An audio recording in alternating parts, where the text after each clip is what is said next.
feel like I have a reason to talk about my arm and that I'm not alone on my journey. Reach has undeniably been the catalyst for that change in me.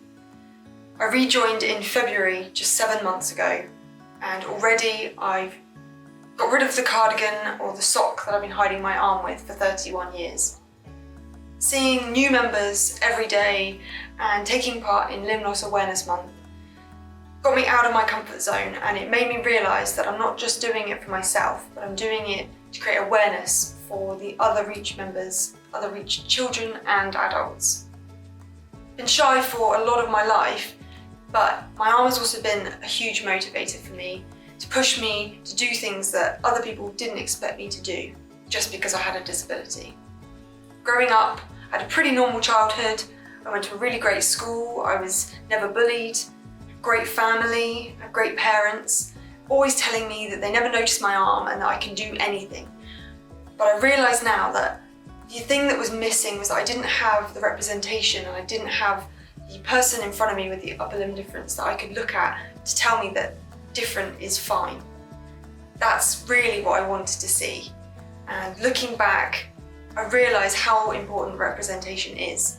So I feel like now when I walk down the high street that I can be that role model, and I can be that person that's representing upper limb difference to show people, able-bodied people and other people with disabilities, that I'm just a normal person. And hopefully that helps with Reach children being born today, that they can walk around and be confident in their own skin. We've got a long way to go, but I think today we're seeing a lot more change. We're starting to see more disability on the TV and in films. The Paralympics have grown in popularity, and representation is so important, and I've never realised how important until now. When I was little, I had a few prosthetic arms, but I didn't ever really use them. I remember going to school with my first arm, I think it was infant school, and the headmistress took me up to the front of the class, or front of the assembly, and held it up to show everyone. It was kind of popular for the first week, and then it got boring, as most things do with kids. But I didn't find that it looked that natural, because the way that my arm is, it just kind of stuck out, and I always used to just stick it on the table in front of me. I do remember that going to the pub with my granddad, and he said that the guy behind us had a bit of a shock because I took my jacket off and I left my arm in my jacket, in my sleeve. He almost fell off his stool. As a child, I just wanted to blend in. Having a prosthetic kind of made me stick out like a sore thumb, so I didn't really want that. I wanted to just hide it and be normal as possible. From about the age of 15, I was so excited to learn to drive that I made myself a mix CD ready and waiting for when I was 17 and I could learn. I learned to drive with BSM, and I had an infrared kind of system and an automatic. But I soon discovered when I passed that it was going to be too expensive for my £200 car to get it all installed. So I did a test with the DVLA to show that I could drive a normal automatic car and just use a steering ball, and it's great. And as long as I can indicate with my left like that, then it works fine. And the steering wheel comes in handy for Tom as well when he's shopping, so. In terms of career, I didn't really know what I wanted to do. I remember saying that I didn't want to sit behind a desk, but I didn't know what that meant. There was a jobs fair once at school, and I approached the army table. I asked them what they thought, or if there was anything that I could do in the army. And I was told that no, that it was nothing that I could do. They said that I have to be able to fire a weapon. That was really hard for me to kind of process. I think I was about 17, and to be told that you couldn't do a job, I hadn't really come up to that before, so that was quite difficult. I always really enjoyed English. I studied it at A-level, so I decided to go and do English and journalism at the University of Winchester. That led me on to doing some marketing, and I discovered that I loved the copywriting side of things more, so Now I'm a freelance copywriter and it's ever changing and I really enjoy it. I get to work from home and every day is different, so it's really great. In my first year of uni, I really struggled with my anxiety. It's hard enough being 18 and figuring out who you are and what you're doing, as well as having a disability to navigate. I seriously was thinking about amputation because I thought that if I amputated my arm, it would look more normal and it would be easier for people to accept and maybe easier for myself to accept. So I went to speak to a surgeon and he said it was a possibility, but that I would lose function. And I use fingers to type and I use hook to carry things, but I was seriously considering losing that for kind of looking a little bit more normal. I'm really glad that I didn't go that route because I found out about the Paralympic tryouts in Sheffield. So we went to do that. My aim was to swim. It was really great. I saw lots of people with lots of disabilities and it was very exciting. I started trying a lot of the different sports and I ended up being okay at shooting. So I tried the pistol and I tried rifle, and as much as I enjoyed it, I was struggling with being shy. I was struggling with being kind of one of the youngest people there, and I kind of wanted to concentrate on uni. So I decided in the end not to go that route. Because in second year, my confidence was growing, my anxiety had lessened, and I met Tom. And 10 years later, we would get married and we would have had lots of adventures. So I'm really glad that that's the path I chose. In 2014, Tom and I had the opportunity to travel. So we left our jobs and as terrified as I was, because I'd never done anything like that before, we set off and started our journey in North America with a road trip, and then we headed to South and Central America. Kind of got the travel bug at that point, backpacking around. We learned how to scuba dive, we had our advanced PADI qualifications, we got to go snorkeling with whale sharks, and we just had the most amazing adventure. So after that we decided to head to Australia, where we spent a year living and working. And if you had told me that a year before, I would never have believed you. It was quite scary living and working in another country, but everyone was always super supportive. I never had any problems with kind of my arm. Again, I was shy and I chose to hide it. I do realise that after going to South and Central and also going to Asia that we're very lucky in the UK because we have quite a good supportive kind of network, and in other countries it's just different and disability is seen differently. I did struggle a little bit in Asia, where I guess they don't see as many kind of Westerners with disabilities. Anyway, after Australia, we headed to New Zealand, where we camped and hiked for 6 weeks. It was probably my favourite place that we've ever been. We then headed for Asia, where we did Vietnam, Thailand, Cambodia and Laos. We went kayaking along the Mekong River. We did lots of hiking. Then we decided to cap off our adventures by heading to Nepal and doing Everest Base Camp. So we did the 18-day trek to Everest Base Camp, and it was just breathtaking. The Himalayas are beyond explanation, and the people are so amazing. So then we came home and we decided that we hadn't had enough of an adventure. We got jobs and we got a flat, but we just didn't have it out of our systems, I guess.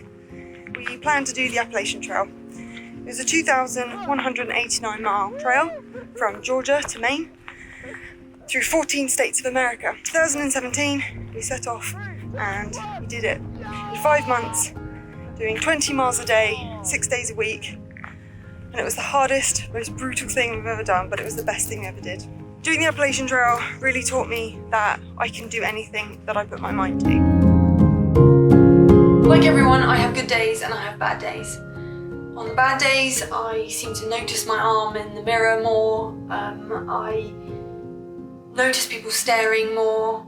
I feel a bit angry sometimes that I was born with a disability and that I have to deal with it and that no one understands. The good days, you do still notice people staring. It's just part of life. On the best days, you can walk down the street and not even remember that you have loads of people staring at your arm. There are lots of ways of coping. Humour is always a good one. Sometimes I introduce my arm if I feel like I need to get it out in the open. Sometimes if I don't introduce it, you realise the moment where someone has just seen it for the first time and you can almost see their internal monologue kind of freaking out while they process what's going on. And it depends on if you're having a good day or a bad day, but sometimes you feel like you have to make them feel comfortable and it's your role to make them feel okay by saying, no, it's fine, I was born like it, and you have to make them feel comfortable, which sometimes you're happy to do, but sometimes it's just frustrating because you feel, why should you be the one to make them feel more comfortable? Sometimes I feel like a bit of a hypocrite because people will meet me and they'll notice my arm and they'll say, oh, it's fine, you don't know any different if you were born like that. And it makes me annoyed because I think, no, that's only okay when I say it, because I know some of the truth in that, whereas they don't know. People sometimes ask you questions and I'm always more than happy to answer a question. But one of the big questions that I used to get more often was, where is your arm? Which is a really odd question, and I would just have to say, it's right here. But a lot of the time, you get kind of what happened, or were you born like it? Some people don't even notice at all. One guy at sixth form, and he didn't notice for a whole year. And the one day he did notice, and he was so freaked out. And he just couldn't get his head around the fact that he hadn't noticed this, and he thought it was a practical joke. Getting to the point where he even asked the teacher, and the teacher was like, why would she joke about something like this? So anyway, it's safe to say that we never spoke again, and I think he's probably still freaked out like 10 years later. Another question that I used to get when I was little, and I think it's because it looks a bit different, is, does it hurt? And that one used to make me feel a bit sad because that was part of the reason why I was shy about the way it looked. Because if people thought it looked painful, then they didn't really understand. So that's something that I've had to really get my head around as well. But no, it doesn't hurt, it's all good. I know that it's also given me a lot of positive things. I think it's made me more empathetic and more sensitive to other people. I also know that it has made me more determined and motivated to overcome challenges. My parents always tell me about when I was like 18 months and I was climbing the garden fence and got to the top and I said, I can't get down, and they said, well, you got up, so you have to get down. So I've always been really determined to push myself and to do everything that everyone can do, to do more than other people can do. So many times I've been told by friends and family that they don't notice my arm, which is really nice and it's a really comforting thing, but it doesn't really help when it's you that's also anxious about your arm and it's you that notices your arm. But since rejoining Reach, those kind of bad days are a lot less and my anxiety has lessened a lot because I feel like I'm part of something bigger and I feel like I'm part of a community that understands where I'm coming from. And that's not to undermine the kindness that I have for my friends and family, but that's just to say that I now feel like I'm not just doing it for me, I feel like I'm doing it for everyone and for other Reach adults and Reach children. So when I walk down the street and people stare at my arm, instead of getting self-conscious and hiding, I feel like I need them to see it because they might have never seen upper limb difference before. And if I can make it more normal for them, then that is great. They will not notice as much. So it's not just friends and family, it's everyone. It just becomes normal to see disability and difference. And I want people to think difference, not as disability, but just a different ability. Because we can do things just the same as everyone else. We just might do it a bit differently. Before COVID-19, Tom and I had decided to sell our business and go walk 14 national trails around the UK and raise money for charity, Reach being one of them. But lockdown happened. We decided that we were going to buy a van and convert it into a little home on wheels. So that's what we set our sights on, so that when it's done we can go and we can walk the trails and be out in nature, which is where we like to be most.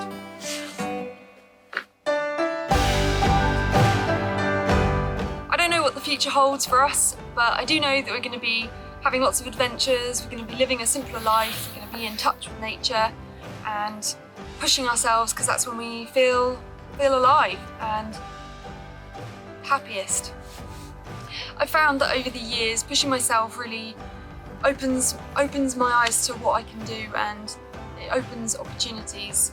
I never thought I would live and work in another country. I never thought I would travel, scuba dive, swim with sharks, walk 2,000 miles. But now I know that I can do that.